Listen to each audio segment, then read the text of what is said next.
Dear friends, in this tutorial, we will learn about the limits of operation of a bipolar junction transistor, or BJT.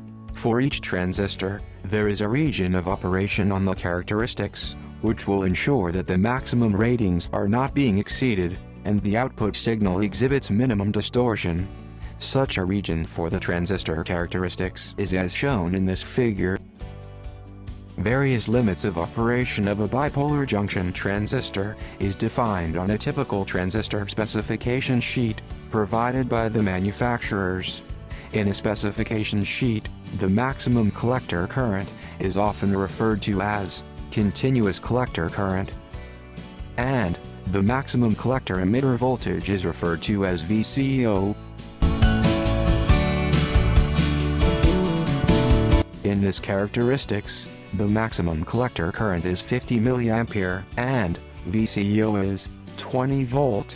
The minimum collector emitter voltage that can be applied without falling into nonlinear region is labeled as the saturation region. For a silicon transistor, the typical value of VCE saturation falls nearby 0.3 volt. The maximum power dissipation is given by this equation.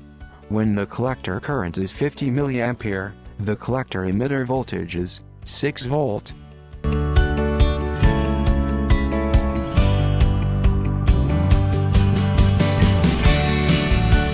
And when the collector emitter voltage is maximum of 20 volt, the collector current is found to be 15 mA.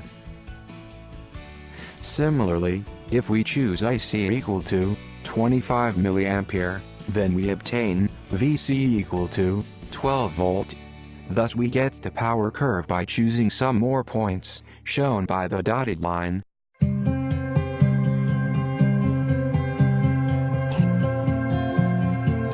If the characteristic curves are unavailable, one must ensure that the collector current, collector emitter voltage, and their product fulfill these conditions. Please like, share and subscribe to my channel.